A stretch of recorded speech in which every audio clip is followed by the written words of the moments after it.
हमारी कहानियाँ। आज की हमारी कहानी है सजा। मुझ जैसा इंसान भी इस कदर जज्बाती हो सकता है, मैंने सपने में न सोचा था, वो भी एक लड़की के लिए जिससे मैंने सिर्फ प्यार का झूठा नाटक किया हो। इससे पहले भी कई लड़कियों के साथ इस तरह प्यार का झूठा नाटक किया था, लेकिन कभी अंतरात्मा ने मुझे इस तरह नहीं झकझोरा था।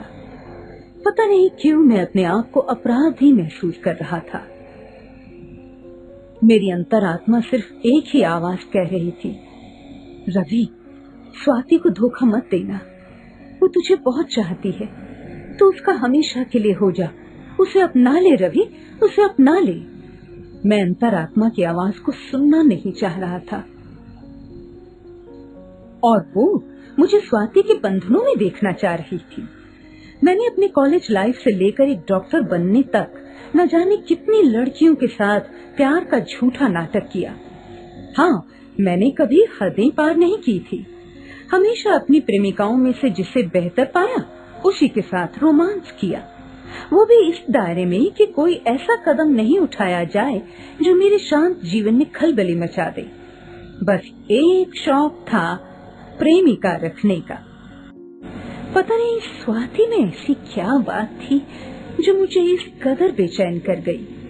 कभी कभी लगता कि मुझे स्वाति से सच्चा प्यार हो गया है, जैसे स्वाति ही मेरा पहला प्यार है। मेरे दिल के कुछ इस तरह की आवाजें मुझ जैसे हार्ट स्पेशलिस्ट को बेचैन किए हुई थी। मैं जितना अपने दिल की आवाज को दबाता, उतनी खलबली और अधिक बढ़ती। मेरे पेरेंट्स मेरी शादी एक मेरे ही जैसे हार्ट स्पेशलिस्ट के साथ करना चाहते थे, जिससे मेरे फ्यूचर और करियर दोनों को फायदा पहुंचता। लेकिन मेरा मन तो स्वाति के अलावा वो जगह किसी और को देना ही नहीं चाहता था। मेरा दिमाग स्वाति को किसी तरह भी कबूल नहीं कर पा रहा था। मेरे दिल और दिमाग के इस झगड़े में मेरा ज़हनी सुकून खत्म हो गया था। उसकी हंसी, उसके बोलने का अंदाज, झूठ मूठ का गुस्सा और उसका रूठना। दिल कर रहा था कि पंछी बनकर उड़ूं और उसके पास पहुंच जाऊं, मगर मेरा दिमाग मेरे दिल की इस बात से इस कदर खफा था कि गुस्से में आग बबूला हुआ जा रहा था। दिल और दिमाग की इस जंग में मेरी हालत एक दीवाने जैसी हो गई थी। स्वाति मेरे क्लिनिक पर एक बार मरीज बनकर आई थी। दिखने में वो मेरी पूर्व प्रेमिका ऋचा से सुंदर थी। बस उसी दिन से मैंने ऋचा से किनारा कर लिया। ऋचा रो पीट कर रह गई। उसने स्वाति को भी मेरे खिलाफ खूब भड़काया, लेकिन कुछ हासिल नहीं हुआ, क्योंकि अपनी पूर्व प्रेमिकाओं की तरह मैंने ऋचा के पास भी ऐसा कोई सबूत या निशानी नहीं छोड़ी जिससे वो ये साबित कर पाती कि वो मेरी प्रेमिका है। एक सप्ताह की मेहनत और अथक प्रयास के बाद स्वाति ने मेरे प्यार को स्वीकार कर लिया। स्वाति की मुझसे मुलाकातें मेरे क्लिनिक के अलावा उसके जीजाजी के ऑफिस कम रेजिडेंस में होती थी। स्वाति देहरादून की रहने वाली थी और यहाँ मुंबई में अपने जीजा के यहाँ रहकर पढ़ती थी। वो किसी सब्जेक्ट पर पीएचडी कर रही थी। स्वाति मुझे आम लड़कियों से बिल्कुल अलग लगी थी। उसका हर अंदाज निराला था। जब मैंने उससे प्यार का इजहार किया तो उसके वो शब्द मुझे आज भी याद है, रवि, जिंदगी में पहली बार मैंने अपनी पढ़ाई के अलावा किसी को इतनी अहमियत दी है। अगर तुमने मुझे धोखा दिया तो मैं खत्म हो जाऊंगी रवि, प्लीज मुझे कभी धोखा मत देना। स्वाति को मुझसे मिलने के अलावा बाकी जो भी समय होता वो अपनी पढ़ाई में गुजारती। जब वो मुझसे मिलने आती थी तो उसकी आंखों में खुशी नाचती हुई दिखती थी। उसका मुझे देखने का अंदाज कुछ ऐसा था जैसे वो दुनिया में सबसे अजीज चीज को देख रही हो। उससे मिलने को जितना उत्सुक मैं होता था, उससे ज्यादा वो होती थी मुझे मिलने के लिए। कुल मिलाकर वो मुझे इतना चाहने लगी कि मेरा उसे भुला पाना मुश्किल लग रहा था। मेरे दिल दिमाग की इस लड़ाई का कोई नतीजा न निकलता देख मैं अपने दोस्त डॉक्टर इमरान से मिला। उन्हें मैंने अपनी पूरी कहानी सुनाई। कहानी सुनने के बाद उसने अपने अंदाज में 2 जुमलों में पूरी बात खत्म कर दी।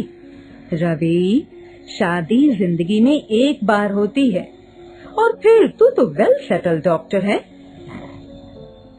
इसलिए अगर तू शादी के बाद भी स्वाति को भुला न पाया तो तू डॉक्टर कम और मरीज ज्यादा हो जाएगा। जब उस लड़की स्वाति में कोई कमी नहीं है तो उस लेडी डॉक्टर से शादी करने के बजाय स्वाति से ही शादी कर ले और एक खुशहाल जिंदगी बिता। रात को बिस्तर पर लेटने के बाद एक तो डॉक्टर इमरान के अल्फाज बेचैन कर रहे थे तो दूसरी तरफ स्वाति की यादें। दरअसल स्वाति 4-5 रोज से देहरादून गई हुई थी, इसलिए उसकी गैर मौजूदगी में उसकी मोहब्बत का एहसास कुछ ज्यादा ही हो रहा था। मुझे लग रहा था कि जब 4-5 रोज में ही स्वाति के बिना मेरा ये हाल है तो सारी जिंदगी उसके बिना कैसे गुजारूंगा। सोच सोच कर दिल जोर जोर से धड़कने लगा कि तभी टेलीफोन की घंटी बजी। फोन स्वाति का ही था।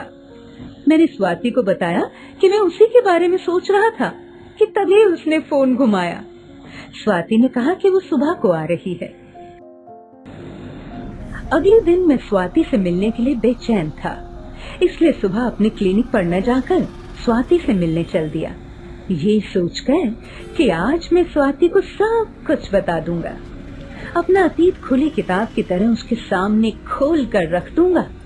उसे बताऊंगा कि मैंने उससे पहले कई लड़कियों के साथ प्यार का झूठा नाटक किया है, लेकिन वो मेरी जिंदगी का पहला प्यार है। स्वाति ही मेरा सच्चा प्यार है, उससे मैं झूठ बोलकर नहीं रह सकता। मुझे इतना विश्वास था कि वो मेरे प्यार को कभी नहीं ठुकराएगी। दिल में उससे मिलने की तड़प और सही मायनों में आज मोहब्बत का सच्चा इजहार करने मैं उसके घर की तरफ जा रहा था। घर पहुंचकर उसके जीजाजी से पता चला कि उसके गुरुजी, जिनकी शागिर्दगी में वो पीएचडी कर रही है, वो आए हुए हैं। मैं सीढ़ियां चढ़ता हुआ स्वाति के कमरे के पास जैसे ही पहुंचा, मेरे तो कदम ठिठक गए। कमरे के अंदर से आवाजें आ रही थी, ऐसी आवाजें जो शिष्य गुरु की ना होकर एक प्रेमी प्रेमिका की थी। मैं स्वाति की आवाज को साफ पहचान गया। दरवाजे से झांक कर देखा तो स्वाति अपने गुरु की बाहों में सिमटी हुई थी। बड़े प्यार से गुरु को गुरुजी न कहकर उन्हें उनके नाम से पुकार रही थी। विकास, तुमसे बिछड़कर जो मैंने 1 सप्ताह गुजारा है वो मैं ही जानती किस तरह मैं तुम्हारे बिना रही हूँ। स्वाति, अब ये दूरियां हम हमेशा के लिए मिटा देंगे। अगले महीने ही हम शादी कर लेंगे। अब तो खुश हो? हाँ विकास, मेरे मम्मी पापा भी तुम्हें पसंद करते हैं। पापा तो कह रहे थे कि कल तुम्हारे ही कॉलेज में वो जो वैकेंसी निकली है ना, वहाँ मंत्री जी से बात करके मुझे अपॉइंट करवा देंगे। स्वाति, मंत्री जी से बात हो चुकी है, अब तुम हमारे कॉलेज में खुद को अपॉइंट समझो। मैं मानो पत्थर की मूर्ति बन गया था। तभी स्वाति अपने कमरे से अपने प्रेमी अथवा गुरु के साथ बाहर निकली। एक लम्हे के लिए वो मुझे देखकर चौंक गई, मगर दूसरे ही लम्हे उसने खुद को संभाला। संभालते हुए कहा, गुरुजी, इनसे मिलो, मेरे दोस्त रवि भाटिया। गुरुजी ने मुझसे हाथ मिलाया। कब वो स्वाति को लेकर वहां से चले गए कुछ पता नहीं चला। मैं अपनी किस्मत को कोसता अपनी क्लिनिक की तरफ जा रहा था। सोच रहा था कि मैंने अतीत में जो कुछ भी किया था, भगवान मुझे इससे बड़ी सजा नहीं दे सकते थे। इस कहानी से आपने क्या सीखा? कमेंट बॉक्स में जरूर बताएं। ऐसी ही और मजेदार कहानियाँ देखने के लिए हमारे चैनल को सब्सक्राइब करें।